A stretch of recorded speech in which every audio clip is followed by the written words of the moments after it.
नमस्कार, सुरागीलाल news channel के प्रदेश bulletin में आप सभी का स्वागत है और मैं हूं आपके साथ मीनाक्षी सिंह। आइए नजर डालते हैं आज की प्रमुख खबरों पर। सामुदायिक स्वास्थ्य केंद्र में लोगों को करना पड़ रहा है परेशानियों का सामना। जिलाधिकारी के माध्यम से मुख्यमंत्री व प्रधानमंत्री को सौंपा ज्ञापन। गोला नदी के वाहन स्वामी फिर से आए टेंशन में। यूपीएससी के प्रतियोगी परीक्षार्थियों को दिए जा रहे हैं महत्वपूर्ण टिप्स। फायर यूनिट अल्मोड़ा द्वारा लोगों को किया जा रहा है जागरूक। कोविड को लेकर जिला प्रशासन आया एक्शन मोड पर। एसएसपी पंकज भट्ट ने जिले के अधिकारियों के साथ की बैठक। अब खबरें विस्तार से। 18 अप्रैल को एसएसपी स्वयं सेवक कल्याण समिति के केंद्रीय अध्यक्ष ब्रह्मानंद, डालाकोटी जिला अध्यक्ष शिवराज बनौला ने एसएसपी स्वयं सेवकों की मांग, दुग्ध संघ की समस्या सहित अनेक जन समस्याओं के समाधान हेतु सौरभ बहुगुणा को ज्ञापन सौंपा, जिसमें राज्य सरकार द्वारा जारी शासन आदेश व मंत्रिमंडल के निर्णय पर कार्यवाही की मांग की। संवाददाता हेमंत सिंह मेहरा की रिपोर्ट।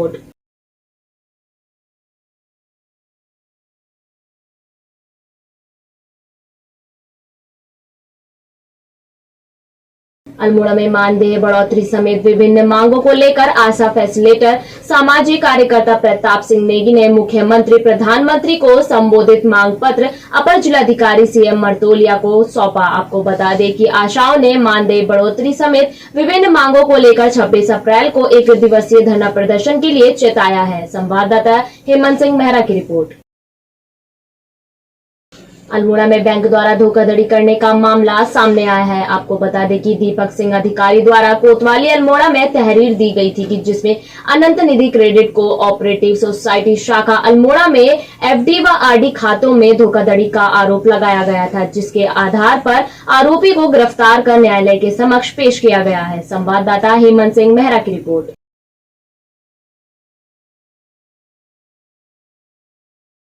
हल्द्वानी की गोला नदी में रेता बजरी की निकासी करने वाले डंपर स्वामी ने एसडीएम के माध्यम से ज्ञापन देते हुए नदी में वजन के पुराने नियम को लागू करने की मांग की है। आपको बता दें कि वाहन स्वामी का कहना है कि पिछले वर्ष तक प्रत्येक गाड़ी में 108 क्विंटल रेता बजरी लाया जाता था, लेकिन इस बार सरकार ने इस नियम को बदल दिया है। इस वजह से न सिर्फ गोला नदी में काम करने वाले मजदूर परेशान है, बल्कि वाहन स्वामी को भी नुकसान हो रहा है। वही वाहन स्वामी ने मुख्यमंत्री को ज्ञापन देकर तत्काल पूर्व की भांति वाहनों के ढुलान क्षमता को 108 क्विंटल दिए जाने की मांग की है। संवाददाता दीपक अधिकारी की रिपोर्ट।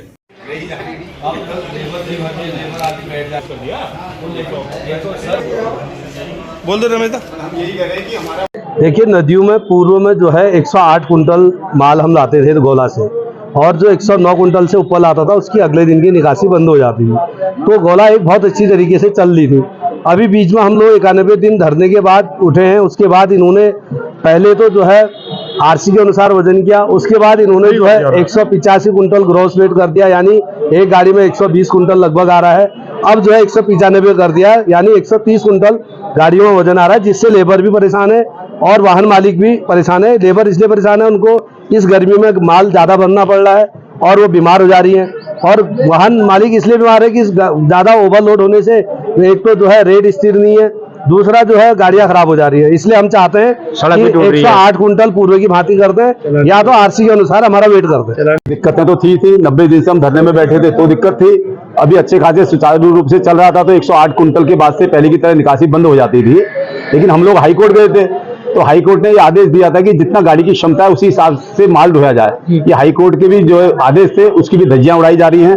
तो कोई गाड़ी में 140 कुंटल माल आ जा रहा है, तो किसी गाड़ी में 110 कुंटल माल आ रहा है, और जो गाड़ियों का खल्ला ज्यादा है जैसे 85 कुंटल है तो उसमें 90 कुंटल ही माल आ रहा है। ये पारदर्शिता नहीं बनी है। पहले सिर्फ 108 कुंटल की पारदर्शिता थी, तो हमारे यही कहना है कि पहले की तरह भांति कार्य हो। खनन उत्तराखंड में नकल विरोधी कानून बनने के बाद प्रतियोगी परीक्षाओं की तैयारी कर रहे बच्चों का भरोसा वापस लेने के लिए हल्द्वानी के एमबीपीजी कॉलेज में एक काउंसलिंग प्रोग्राम आयोजित किया गया। आपको बता दें कि कुमाऊं कमिश्नर दीपक रावत और आईजी नीलेश आनंद भरने ने बच्चों को यूपीएससी की तैयारी के संबंध में टिप्स दिए। इस दौरान दोनों आईपीएस और आईएएस अधिकारियों से सवाल भी पूछे गए, जिनके जवाब में दोनों अधिकारियों ने अपने करियर के तमाम अनुभव साझा किए। संवाददाता दीपक अधिकारी की रिपोर्ट। अभी रिफ्लेक्ट करता हूं कई बार लाइफ मतलब फाइनेंशियल फ्रीडम नहीं होता। और on the other hand Deepak sir ने ये कहा था कि बहुत अच्छी पहले एमबीपीजी में ये प्रोग्राम हुआ करियर काउंसलिंग पे और सिविल सर्विसेज पे, और बच्चों ने बड़े ही मैच्योर सवाल पूछे इनफैक्ट कॉन्फिडेंस लेवल बच्चों का बहुत अच्छा लगा, तैयारी भी कर रहे हैं। हमारी ओर से, आईजी साहब की ओर से मोटे तौर पे जो हम टिप्स दे सकते थे पढ़ाई लिखाई के जो रिलेटेड हैं, कैसे पढ़ना चाहिए, क्या सामग्री होनी चाहिए, कितना समय दें, कैसे पॉजिटिव एटीट्यूड रखें, इस सब पे बोला गया। बहुत अच्छी पहल है और यूथ की जो एनर्जी है, माननीय मुख्यमंत्री जी कह रहे हैं पॉजिटिव डायरेक्शन में हम लोग रहें, अच्छी बातें बताई जाएँ, उस पर ध्यान दिया गया और भी जगहों पे इस तरह के हम सेशंस चाहेंगे कि आयोजित किए जाएँ। तमाम जो बच्चों में ऐसे रूमर्स होते हैं कि भैया नकल होती है और बच्चे जो है इस तरीके से पास होते हैं, तो इनमें स्पष्ट तरीके से बताया गया है कि फेयरली एग्जाम नहीं जाएगी। हमारे प्रदेश में नकल विरोधी कानून, पूरे देश में हम अकेले हैं जो इतना तगड़ा और कड़ा कानून हुआ है, कई लोग इसमें अरेस्ट हुए, तो बहुत अच्छे ढंग से परीक्षाएं ली जाएगी और परीक्षाओं को पास कैसे करें इसके भी जो है एक आसान टिप्स दिए गए। जो हम लोगों का एक्सपोजर है, इसके कोचिंग क्लासेस को भी हमने इन्वॉल्व किया और जो तमाम यहाँ की जो करियर काउंसिलर्स इनके एमबी कॉलेज के, उनको भी इन्वॉल्व किया गया। तो एक अच्छा सेमिनार जिसमें बच्चे निश्चित तौर पे मोटिवेट हुए और निश्चित तौर पे जो आज सेमिनार अटेंड किए, इसमें से कुछ बच्चे अच्छे जरूर आईएएस आईपीएस बन के निकलेंगे। काउंसलिंग जो है किसी भी स्टूडेंट के लिए या फिर हमारी जो टीनेजर्स हैं या जो प्रिपरेशन करना चाहते हैं कॉम्पिटिटिव एग्जाम्स की, तो उनके लिए ऐसे सेशंस मुझे लगता है कि बहुत हेल्पफुल होंगे। क्योंकि कहीं ना कहीं हम देखते हैं कि हम कितना भी ट्राई कर लें, लेकिन कहीं ना कहीं एक अवेयरनेस की, मतलब लैक ऑफ अवेयरनेस की वजह से कुछ बच्चे जो होते हैं वो मतलब अपना बेस्ट नहीं दे पाते हैं। सर, इससे बहुत सारा मोटिवेशंस मिला, क्योंकि सर लोगों का जो भी अपना एक्सपीरियंस है उन्होंने हमको शेयर किया, तो हमको लगा कि हम भी कर सकते हैं कुछ, क्योंकि उन्होंने अपना पूरे इतने अटेम्प्ट्स दिए हैं और इतने स्लम एरिया से सर लोग आ रखे हैं, तो हमको लगा कि हमको भी करना चाहिए, हम भी कर सकते हैं। तो हमको एक मोटिवेशन जगह कि हाँ हम भी कर सकते हैं। कि जो कॉन्फिडेंस हमारा थोड़ा लो हो जाता है तो उसको हाई मतलब बूस्टअप मिलता है इससे। आपका फ्यूचर प्लान क्या है? सर, मेरा फ्यूचर प्लान है कि मैं 2024 का आईएएस का अटेम्प्ट दूँगी।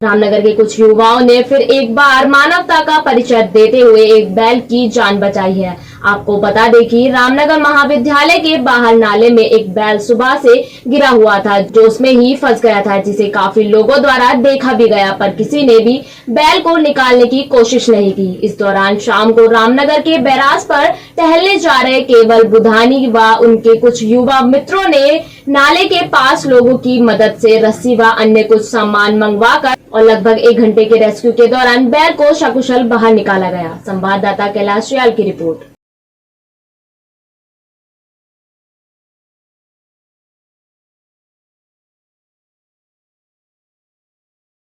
एक बैल का यहाँ पे रेस्क्यू किया गया है। शाम के समय जब मैं यहाँ से गुजर रहा था तो देखा यहाँ पर काफ़ी भीड़ लगी हुई थी और बच्चे और यहाँ के आसपास के लोग इकट्ठा थे। तो हमारी संज्ञान में आया कि एक बैल यहाँ सुबह से भूखा प्यासा इस 5 फीट के गहरे गड्ढे में गिरा हुआ है, जो आपसी इनकी लड़ाई हुई होगी 2 बैलों की। फिर हमने देखा, सबसे पहले हमने इसको पानी पिलाया, उसके बाद आसपास के यहाँ पे जितने भी लोग थे उनके सहयोग से कहीं से रस्सियाँ मंगवाई, कहीं से हम कॉलेज के अंदर से बांस का डंडा लेके आए, वहाँ से इसका रेस्क्यू किया गया और इसको सकुशल हमने बाहर निकाला और ये पूरा इसको पैक करके हमने वहाँ पीछे तक ले गए। उसके बाद यहाँ के जो आसपास के लोग थे और सभी जो यहाँ छोटे बच्चे कॉलेज में खेलने आते हैं उनके सहयोग से हमने इसको बाहर निकाला।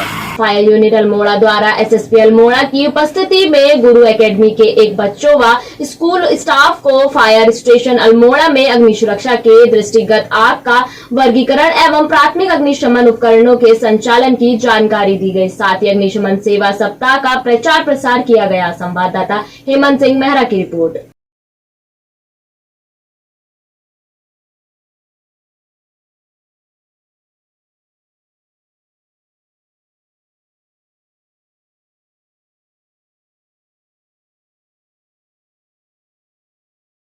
कोविड के मामले को देखते हुए प्रशासन एक्शन मोड में काम करने लगा है। आपको बता दें कि स्वास्थ्य विभाग द्वारा जिले के सभी सरकारी अस्पतालों में कोविड को लेकर मॉक ड्रिल की गई थी। साथ ही जिले के सभी सरकारी अस्पतालों में टेस्टिंग बढ़ा दी गई है। वहीं जिले में अभी 4 कोरोना पॉजिटिव मरीज पाए गए हैं, जिन्हें घर में आइसोलेट कर उपचार स्वास्थ्य विभाग की देखरेख में किया जा रहा है। संवाददाता दुर्गेश तिवारी की रिपोर्ट।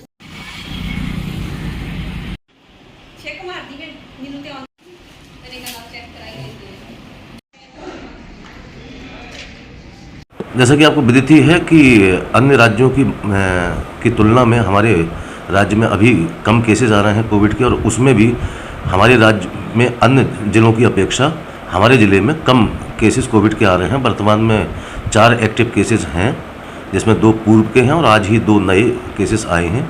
लेकिन हम लोग इसके लिए पूरी तरह सतर्क हैं। हम लोगों ने कुछ दिन पूर्व ही इसमें मॉक ड्रिल रिहर्सल करा है, जिसमें हमारे जिलाधिकारी महोदय द्वारा स्वयं उपस्थित हुए।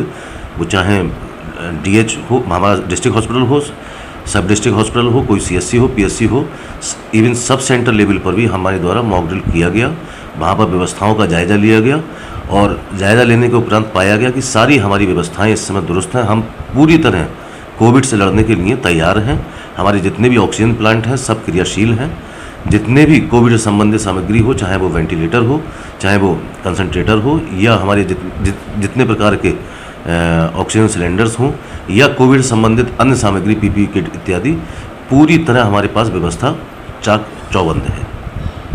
अल्मोड़ा में घर का ताला तोड़कर चोरी करने का मामला सामने आया है। आपको बता दें कि तल्ला महर गांव देघाट निवासी हीरा सिंह ने थाना देघाट में तहरीर दी है कि उसकी गैर मौजूदगी में किसी अज्ञात व्यक्ति द्वारा उसके घर का ताला तोड़कर सोने के जेवरात चोरी कर लिए गए हैं, जिस पर पुलिस टीम द्वारा मुकदमा दर्ज कर 5 घंटे के भीतर चोरी की घटना को अंजाम देने वाले अभियुक्तों को गिरफ्तार कर आगे की कार्रवाई की जा रही है। संवाददाता हेमंत सिंह मेहरा की रिपोर्ट।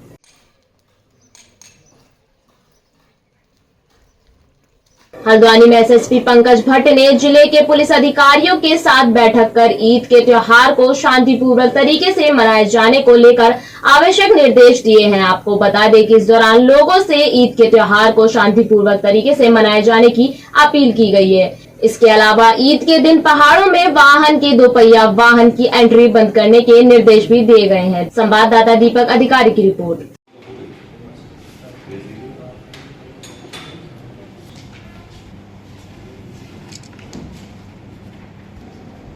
इसमें ईद को लेकर के सभी थानों को निर्देशित किया गया है कि कल तक वो मीटिंग कर लेंगे आपका संभ्रांत लोगों की। इसके अलावा जितनी ड्यूटियां लगनी हैं वो उसके संबंध में दिशा निर्देश दिए गए हैं। इस बार भी हम लोग पिछले बार की तरह जो बाइकर्स नैनीताल जाते हैं ईद के दौरान और ईद के बाद, उनको रिस्ट्रिक्ट कर रहे हैं। जो सबसे महत्वपूर्ण है वो कैची धाम में भारी संख्या में टूरिस्ट आ रहा है, उसका जो हम लोगों ने प्लान बनाया उसको हम लोग इम्प्लीमेंट कर रहे हैं। इसमें रानीखेत जाने वाले छोटे वाहनों को एग्जेम्प्ट किया जा रहा है, क्योंकि आपका जो हमारा डाइवर्जन प्लान है उसमें हैवी ट्रैफिक को डाइवर्ट किया जाएगा और जो रानीखेत जा रहे हैं वाहन, उनको जो छोटे वाहन हैं वो जाएंगे वहाँ से। इसके अतिरिक्त हम लोगों ने जो न्यायालयों से लंबित वाद और संबंध और आपका जो तामील नहीं हो रहे हैं उसको लेकर के सख्त दिशा निर्देश दिए हैं कि अगर इसमें किसी की आपका कोताही होगी तो उसके खिलाफ कार्रवाई की जाएगी। कहाँ हैं सब लोग? शाम की चाय तो एक साथ होनी चाहिए, सब लोग एक साथ बैठना ही नहीं चाहते। पापा, ट्राई दिस। लो, सब लपक लिए।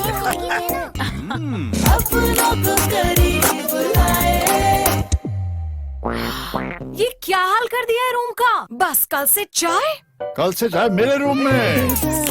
देवरपन नमकीन को करीब। कबीना मंत्री रेखा आर्य ने सोमेश्वर विधानसभा भ्रमण के दौरान गोविंदपुर की रामलीला में शिरकत की। इस दौरान उनके द्वारा कृष्ण मंदिर के सौंदर्यीकरण के लिए 3 लाख रुपए देने की घोषणा की गई है। संवाददाता हेमंत सिंह मेहरा की report.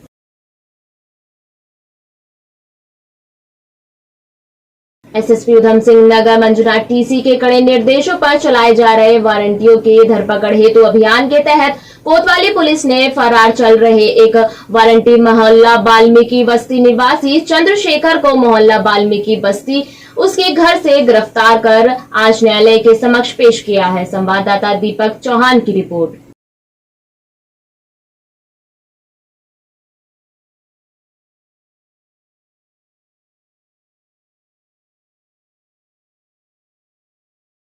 SSP Udham Singh Nagar Manjunath TC के कड़े निर्देशों पर चलाए जा रहे अवैध अस्त्र व शस्त्रों के खिलाफ चलाए जा रहे अभियान को लेकर कोतवाली पुलिस ने बीती दोपहर एक आरोपी को पथरामपुर रोड पैता मंदिर के पास से नाजायज चाकू के साथ मोहल्ला जोशिया निवासी शाहनवाज को गिरफ्तार किया है। संवाददाता दीपक चौहान की रिपोर्ट।